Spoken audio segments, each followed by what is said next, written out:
आज मैं आपके साथ एक छोटा सा अपना एक्सपीरियंस शेयर करती हूँ।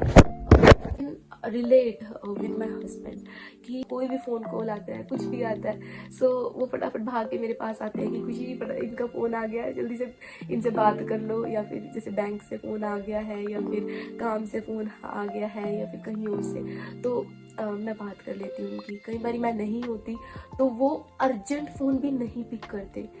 ही फील्स लाइक कि मुझे समझ नहीं आएगा वो क्या बताएंगे। मैं आपके साथ एक एक्सपीरियंस शेयर करना चाहती हूँ। This is for every one. एक मिसकंसेप्शन होता है हमारे दिमाग में, जो my voice is not clear, I know, क्योंकि गला खराब है, just because of that. But आज मेरी छुट्टी थी, तो असल में क्या हुआ, मैं जहाँ पे काम करती हूँ, दिस इज इंग्लिश रेस्टोरेंट। तो वहाँ पे क्या है कि हमें ना इंग्लिश में बात करनी होती है most of the time. Most of the क्या, हर टाइम करनी होती है, बिकॉज कस्टमर्स जो आते हैं वो भी डेफिनेटली इंग्लिश है, तो वो इंग्लिश फूड के लिए आते हैं। और उसी के साथ साथ जितना भी स्टाफ है वो भी इंग्लिश ही है। तो क्या हुआ, कुछ दिनों पहले ही एक नई लड़की ज्वाइन हुई हमारे साथ, and she was so nice. काम बहुत अच्छा करती थी। उसकी सिर्फ एक ही छोटी सी प्रॉब्लम बन रही थी, and this was that she was not able to speak in English. मतलब कि क्या था कि उसे थोड़ी बहुत भी नहीं आती थी। I don't know what she has done. She's married, and she come as a dependent with her husband in September intake. और उसको काम नहीं मिल रहा था, काम की बहुत शॉर्टेज हो रही है। शी इज फुल टाइम, तो आ गई वहां पे, उन्होंने उसको रख लिया। देन क्या हुआ कि कुछ भी काम जैसे करते हैं, कस्टमर क्या होते हैं, एक तो ना कस्टमर दिमाग बहुत खाते हैं। जैसे टी कॉफी देते हैं तो उसमें साथ में मिल्क मंगवा लेते हैं, या फिर उनको कुछ चीज लगी कि इसमें ये चीज मिसिंग है तो वो बताते हैं। मतलब कि इंग्लिश कस्टमर्स होते हैं ना, they are more kind of open. मतलब कि यहाँ के शायद लोग ही ऐसे हैं, वो बहुत ओपन है, वो बातें करना पसंद करते हैं, उनको ना ओपननेस पसंद है। मतलब कि कुछ भी बात होती है ना, वो सिर्फ कह देते हैं, और वो ऐसा एक्सपेक्ट करते हैं कि नेक्स्ट पर्सन, कई बार वो हंसी वाली बात कर देते हैं तो नेक्स्ट पर्सन कुछ रिस्पॉन्स दे लाफ, या फिर ऐसा कुछ कुछ भी चीज़ उनको मंगवानी हो ना तो वो बोल देते हैं। तो ऐसे उस लड़की को क्या था, इंग्लिश कम आती थी। तो एक दिन मेरी शिफ्ट भी थी उस दिन, उसकी भी थी। सो ना कस्टमर कुछ भी चीज़ बोलते थे कि कटलरीज, एक्स्ट्रा कटलरीज ले आओ, या फिर कुछ भी ऐसी चीज़, तो वो आती मेरे पास, मैं कुछ काम कर रही होती तो पूछती कि एक बार टेबल 4 पे जाना, कस्टमर क्या चीज़ मांग रहे हैं, एक बार उनसे पूछ के आओ। सो मैं कस्टमर के पास जा रही थी और फिर उनसे पूछ रही थी उनको क्या चाहिए। सो ऐसे ऐसे ही चलो होता रहा। मैनेजर को पता चला, मैनेजर ने मुझे बुलाया, और मैनेजर ने मुझे बताया कि मैनेजर से भी ऊपर है, उनके साथ किसी का लिंक है, तो वैसे रेफरेंस में आई हुई है। बाय द वे मैं बता दूं, मैनेजर भी जो है वो इंग्लिश ही है। मतलब कि शी वाज सो फ्रस्ट्रेटेड। वो जो मुझे बता रही थी ना, वो कि खुशी टीचर ABCD, ऐसे उसको ABCD पढ़ाओ, लाटे, कैपेचिनो, सारी कॉफीज बताओ। और मैंने कहा कि she can learn work is not as much difficult, it's simple, it's easy, and she can learn। then उस लड़की के साथ भी डेफिनेटली क्या बन रही होगी, क्योंकि मैनेजर उसको और भी ज्यादा तंग कर रही थी। एक तो वो कुछ बोलती भी स्पीड में ही है, कुछ उसके सामने कुछ ज्यादा स्पीड में, bring some bacons, bring some, पता नहीं क्या क्या कंफ्यूज करने के लिए उसे बोल रही थी। वो दो तीन बारी पूछी है ना, बट में और भी जो काम कर रहे थे वो भी इरिटेशन फील कर रहे थे। तो मोरल ऑफ द स्टोरी क्या है भाई, वो ये है कि if you are coming in this country, तो यहाँ पे क्या है कि इंग्लिश बहुत जरूरी है। कैसे कि ज्यादातर इंग्लिश पीपल है ना। और सबसे बड़ी बात है कि कहीं पे भी जाओ, हमें किसी के भी फोन आते हैं, बैंक से फोन आता है, या फिर हमें काम से फोन आता है, कहीं से भी फोन आएगा।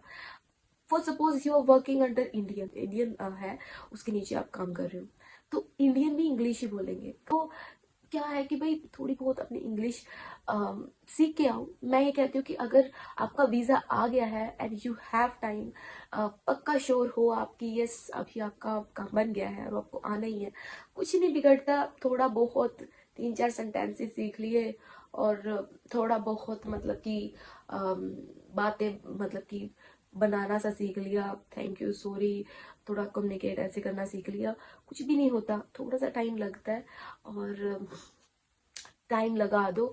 तो इससे क्या होगा कि जब तुम आओगे ना, you will be little bit confident. Confidence होता है ना, वो सबसे बड़ी की होती है। नाउ आई कैन अंडरस्टैंड, जब मैं उसको देख रही थी, फील कर रही थी, so I can relate with my husband कि भी फोन कॉल आता है, कुछ भी आता है, सो वो फटाफट भाग के मेरे पास आते हैं कि कुछ ही इनका फोन आ गया है, जल्दी से इनसे बात कर लो, या फिर जैसे बैंक से फोन आ गया है, या फिर काम से फोन आ गया है, या फिर कहीं और से, तो मैं बात कर लेती हूँ उनकी। कई बार मैं नहीं होती तो वो अर्जेंट फोन भी नहीं पिक करते। हॉस्पिटल से फोन आ गया या फिर कहीं से भी, वो पिक भी नहीं करते, बिकॉज ही फील्स लाइक कि मुझे समझ नहीं आएगा वो क्या बताएंगे। तो ऐसे क्या होता है, मैं सोचती हूँ कि वो अंदर ही अंदर ये चीज़ फील करते हैं कि भाई थोड़ी बहुत इंग्लिश, वो कहते भी है कि थोड़ी बहुत इंग्लिश अगर मुझे आती ना, फिर तो पता नहीं क्या सीखोगे नहीं। देखो, ह्यूमंस लर्न एवरीथिंग, है ना। Life is a learning process. हम हर चीज सीखते हैं, हर दिन सीखते हैं, थोड़ा बहुत सीखते हैं। ऐसे ही जहाँ मेरे हस्बैंड अब काम कर रहे हैं, तो एक दूसरे से बात करने में सुपरवाइजर्स वगैरह सब इंग्लिश बोलते हैं, थोड़ा बहुत तुम सीखते हो। ऐसे वो कब नए वर्ड सीखते हैं, आके मुझसे पूछते हैं कि वांट का मतलब क्या होता है, इसका मतलब क्या होता है, मेक का मतलब क्या होता है, नीड का मतलब क्या होता है। तो ऐसे, तो मैं उनको बता देती हूँ कि उन्होंने आपसे ये बात बोली तो इसका मतलब ये था। तो सीख जाते हैं डेफिनेटली। उनको थोड़ा टाइम लगेगा, टाइम के साथ साथ वो सीख जाएंगे, बट शायद अभी जहाँ वो काम कर रहे हैं उनको इतनी इंग्लिश बोलने की जरूरत नहीं पड़ती, पर हाँ समझनी तो हमें हर जगह पड़ती है।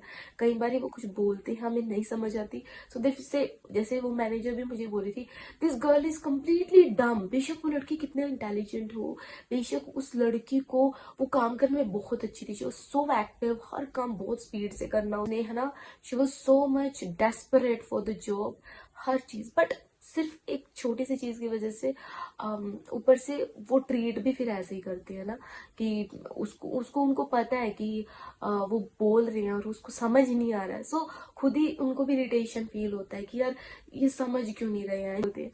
तो ऐसा वो एक्सपेक्ट करते हैं। तो मैं कहूंगी कि देखो, कॉन्फिडेंस सबसे बड़ी चीज होता है ना।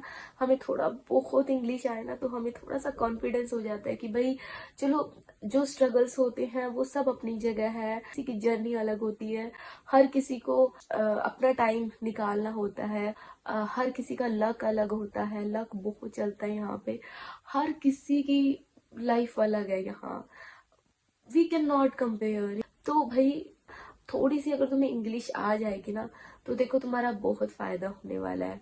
मतलब कि क्या होगा कि तुम्हें थोड़ा सा ये हो जाएगा कि तुम अकेले कहीं चले गए ना, so you will not hesitate, तुम आराम से बात कर लोगे। This is the thing which I feel like. चलो मैं बताती हूँ आपको। मेरा आज गला भी सही नहीं था, बट आई फील कि बाद में फिर क्या होता है, अभी ये बात ताजी ताजी सी है ना, तो अभी इसके लिए मेरे मन में थोड़ा सा है। स्टूडेंट आ रहे हो तो कोई प्रॉब्लम ही नहीं है, फिर तो आपने आइल्स की हुई है, फिर तो फिर तो आपको इंग्लिश आती है ना। बट किसी और वीजे पे आ रहे हो, टूरिस्ट पे, या फिर स्पॉन्सरशिप, या फिर ओ किसी चीज पे भी, so learn English little bit, yeah so yeah it will help you a lot, I can say बहुत ज्यादा हेल्प करती है।